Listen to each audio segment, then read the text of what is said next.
ఇచ్చారని వెంటనే పునరుద్ధరించాలి. ఇచ్చారని వెంటనే తగ్గించాలి. కరెంట్ ఛార్జీలు తక్షణమే తగ్గించాలి. కరెంట్ ఛార్జీలు తక్షణమే అమలు చేయాలి. ఆదేశాలను మిత్రులారా, విశాఖపట్నం స్టీల్ ప్లాంట్ లో ఉన్న ఉద్యోగులకి రీజనల్ లేబర్ కమిషనర్ సెంట్రల్ ఇచ్చిన ఆదేశాలని తూచా తప్పకుండా యాజమాన్యం పాటించాలని కోరుతూ ధర్నా జరుగుతూ ఉంది. గతంలో ఇచ్చిన ఆర్డర్స్ ని బేఖాతరు చేశారు. ఇది మీకు పొగరా కండ కావడం అని చెప్పేసి అడుగుతా ఉన్నాం. పనిచేసిన ఉద్యోగులకి పూర్తి స్థాయి జీతాలు ఇవ్వకుండా ఉత్పత్తితో లింక్ పెట్టడం తప్పని చెప్పేసి మీ ముఖం మీద ఊచినా మీకు బుద్ధి రాలేదంటే మరి కొత్త పద్ధతులు ఎంచుకోవాలని చెప్పేసి అడుగుతా ఉన్నాం. డిసెంబర్ మొదటి వారంలో ఇచ్చిన జీతాలకి 12 కోట్లకు అన్నం పెట్టారు. జనవరి 1 ఇచ్చే శాలరీస్ లో 2.5 కోట్లకు అన్నం పెట్టారు. అంటే ఈ 2 నెలల్లో ఉత్పత్తితో లింక్ పెట్టి 14.5 కోట్లు ఖర్చు చేస్తే ట్రంప్ గారు ఆదేశాలతో డాలర్ వాల్యూ పెరిగితే 50 కోట్లు వెళ్ళిపోయింది రాత్రి. జస్ట్ డాలర్ వాల్యూ పెరిగినందుకు మీరు ఉద్యోగులను హింసించడం కోసమా, మీ శాడిని చూపించడం కోసమా ఈ సత్లని చెప్పేసి అడుగుతా ఉన్నాం. కాబట్టి ఎల్లుండి ఇచ్చే జీతాలని పూర్తి స్థాయిలో ఇవ్వకపోతే పుల్ల వంకర ఎవడో తీయలేడట. ఆ పుల్ల వంకని పొయ్యే తీరుస్తుంది. ఇక్కడ పుల్ల అంటే యాజమాన్యం, పొయ్యి అంటే కార్మికులు, ఉద్యోగులు, ప్రజలు. నడుం కడితే మీరు ఏం చేస్తారని చెప్పేసి అడుగుతా ఉన్నాం.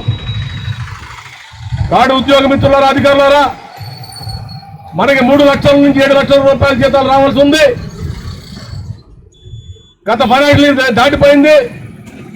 ఈ 2వ ఫైనాన్షియల్ కూడా పూర్తవుతా ఉంది. మీరు డబ్బులు ఇస్తారా, కొట్టాలనుకుంటా ఉన్నారా? ఇది తేల్చి వెంటనే 300 కోట్ల రూపాయలు, 3 నుంచి 7 లక్షల రూపాయలు ఒక్కో ఉద్యోగి బకాయిల్ని వెంటనే చెల్లించాలని చెప్పేసి సిఐటి ఆధ్వర్యంలో ధర్నా జరుగుతూ ఉంది. అట్లాగే సంవత్సరాల కాలంగా హెచ్ఆర్ఏని రాత్రి ఎగ్గొట్టేసి ఇప్పుడు కూడా ఎక్కడన్నా గుర్తింపుని నువ్వేమంటే తందానంటుంది కాబట్టి డ్రామాలు చేస్తా ఉన్నావు. హెచ్ఆర్ఏని వెంటనే పునరుద్ధరించాలని చెప్పేసి అతి చిన్న క్వార్టర్ ఈరోజు గవర్నమెంట్ ఫ్రీగా ఇచ్చే ఇంట్లో కూడా అనేక సౌకర్యాలు ఉన్నాయి. టౌన్షిప్ క్వార్టర్స్ లో అలాంటి సౌకర్యాలు లేవు. పైపెచ్చి 10 రూపాయలు కరెంట్ 8 రూపాయలు పెంచావు. అది కూడా తగ్గించాలని చెప్పేసి కంపెనీ కష్టాలకి నష్టాలకి కారణాలు మీరు, మీ విధానాలు. గతంలో అనేసార్లు చెప్పున్నాం. డిసెంబర్ నెలలో 6,14,40 టన్నుల హాట్ మెటల్ ఉత్పత్తి చేసినప్పటికీ 110 కోట్ల రూపాయలు క్యాష్ లాస్ వచ్చింది. ఎందుకు వచ్చింది? మీ విధానం కాదా? ఉత్పత్తిలో కార్మికుడు ఎరగబడ్డా? గతంలో మీరు చేసిన తప్పుడు పనులు మాఫీ చేసుకోవడం కోసం కన్వీనర్ కటింగ్ అని చెప్పి డ్రామా ఆడారు. పోలీసులు ఏం చెప్పారు? పోలీసులు ఏం చెప్పారు? మీకే గడ్డి పెట్టారు. కాబట్టి ఉద్యోగుల్ని, కార్మికుల్ని చైతన్యం చేయడం ద్వారా ఉత్పత్తిని ముందు తీసుకుపోవాలి. కాస్ట్ ఎకనామిక్స్ లో యాజమాన్యం బుర్రబెట్టి, టెక్నో ఎకనామిక్ ప్యాటర్న్ బుర్రబెట్టి ఉత్పత్తి ఖర్చు తగ్గించాలి తప్ప లాభ నష్టాలు అనేవి ఉద్యోగులతో రావు. ఇప్పటికే 2007 జీతాలు, 2012 జీతాలు తీసుకుంటున్నారు ఉద్యోగులు. ఆ జీతాలకు కూడా బేసిక్ సరి చేద్దానంటా ఉన్నావు.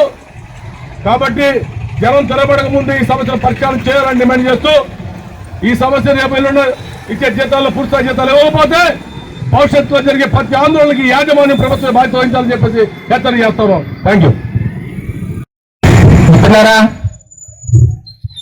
ఈరోజు స్టీల్ యాజమాన్యం కావాలని చెప్పి కార్మికులను ఇబ్బంది పెట్టడం కోసం ప్రభుత్వం యొక్క ఆదేశాలు ఏవైతే ఉన్నాయో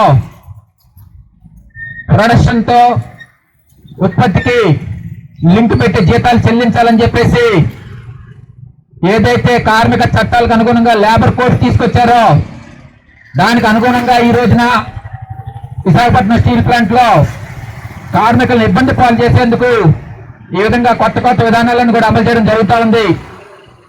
దీనికి వ్యతిరేకంగా ఇప్పటికే పెద్ద ఎత్తున పోరాటం చేస్తా ఉన్నారు.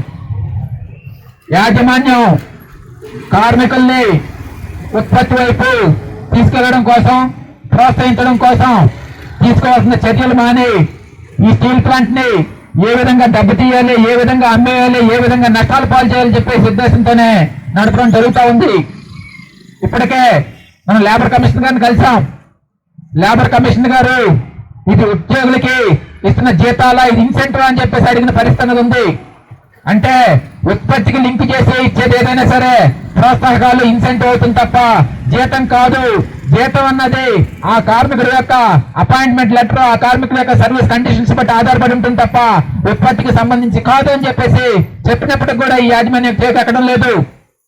అదేవిధంగా సుప్రీంకోర్టు అనేక సార్లు డైరెక్షన్ ఇచ్చింది. కార్మికుల యొక్క మూల వేతనం మీద దాడి చేసే హక్కు యాజమాన్యానికి లేదు. కార్మికుల యొక్క మూల వేతనాన్ని తగ్గించే హక్కు యాజమాన్యానికి లేదు. అలాగే కార్మికుడి యొక్క సర్వీస్ కండిషన్స్ ను ఏకపక్షంగా మార్చే అధికారం యాజమాన్యానికి లేదు. ఆ విధంగా చేయాలంటే సంప్రదింపుల ద్వారా, యూనియన్ల ద్వారా చర్చించి చేయాలి తప్ప ఏకపక్షంగా చేయడానికి వీల్లేదని చెప్పేసి అనేక తీర్పులు సుప్రీంకోర్టు ఇచ్చింది. అయినప్పటికీ ప్రభుత్వం గానీ యాజమాన్యం గానీ పట్టించుకునే పరిస్థితి లేదు. ఒక ప్రభుత్వ రంగ సంస్థలోనే ఈ విధంగా చట్టాలను ఉల్లంఘించి యాజమాన్యం చేస్తూ ఉంటే స్టీల్ మినిస్టర్ ఏం చేస్తున్నారని చెప్పేసి మన యొక్క ఎంపీ, సిపిఎం పార్టీ ఎంపీ ఎవరైతే ఉన్నారో ఆ ఎంపీ శివదాసన్ గారి చేత కూడా మన స్టీల్ మినిస్టర్ లెటర్ రాయించాం. అయినప్పటికీ కూడా యాజమాన్యం స్పందన అనేది లేదు. కాబట్టి మనం తప్పకుండా ఈ యొక్క ఉద్యమాన్ని ఉధృతం చేయాల్సిన అవసరం ఉంది. విశాఖపట్నం స్టీల్ ప్లాంట్ కనుక పూర్తి వేతనాలు చెల్లించకపోయినట్టయితే ఈ యొక్క అవసరమైతే ఉత్పత్తిని స్తంభింపు చేయడానికి కూడా సిద్ధంగా ఉందని చెప్పేసి కార్మికులు హెచ్చరించినాడు మాత్రమే ఈ యాజమాన్యం దిగి వస్తుంది. ఈ విధంగా మనం చేయక తప్పని పరిస్థితి అన్నది యాజమాన్యం క్రియేట్ చేస్తా ఉంది. కాబట్టి దానికి సిద్ధంగా ఉండాలని చెప్పేసి కార్మిక వర్గాన్ని పిలుపునిస్తా ఉన్నాం. మనందరికీ తెలుసు, ఈ రోజున ఏదైతే లేబర్ కోడ్స్ గవర్నమెంట్ ప్రవేశపెట్టిందో ఆల్రెడీ ఇంప్లిమెంట్ కాకముందే మన స్టీల్ ప్లాంట్ లో ఆ విధానాలను అమలు చేయడం జరుగుతూ ఉంది. ఉత్పత్తి ఆధారిత జీతాలు ఇవ్వడం కానీ, అలాగే మనకి ఇప్పటి వరకు కూడా 355% జీతాలు ఇవ్వడం కానీ, దీనికోసం లేబర్ కమిషన్ అనేక సార్లు డైరెక్షన్ ఇచ్చినప్పుడు కూడా యాజమాన్యం నిమ్మకు నీరెత్తినట్లుగా వ్యవహరిస్తుంది తప్ప ఒక్క రూపాయి కూడా కార్మికులు చెల్లించడం లేదు. కాబట్టి ఆ గవర్నమెంట్ విధానాలను కూడా వాళ్ళ డైరెక్షన్స్ కూడా ఇక్కడ యాజమాన్యం తిరస్కరిస్తుందంటే మనం పెద్ద ఎత్తున పోరాటం చేయాల్సిన ఆవశ్యకత అనేది కూడా ఉంది. కాబట్టి మన జీతాలు వచ్చినంత వరకు, మన హెచ్ఆర్ఏ పునరుద్ధరించినంత వరకు, కరెంటు బిల్లు తగ్గించినంత వరకు కూడా, మనకు ఉత్పత్తి ఆధారిత సర్కులర్ ని రిమూవ్ చేసినంత వరకు కూడా మనం ఫైట్ చేయాల్సినటువంటి అవసరం ఉంది. కాబట్టి సిఐటి చేసిన పోరాటాల్లో కార్మిక వర్గం అంతా పాల్గొని మన హక్కులు సాధించినందుకు కూడా మన అందరం కూడా ఈ ఉద్యమాల్లో పాల్గొని విజయం సాధించాల్సిందిగా కోరుతూ నాకు ఈ అవకాశం మీ అందరూ కూడా ధన్యవాదాలు. మరిన్ని విశాఖ ఉక్కు ఆర్ఏఎన్ఎల్ వార్తల కోసం మన వైజాగ్ స్టీల్ ఫ్యామిలీ యూట్యూబ్ ఛానల్లో సబ్స్క్రైబ్ అవ్వండి.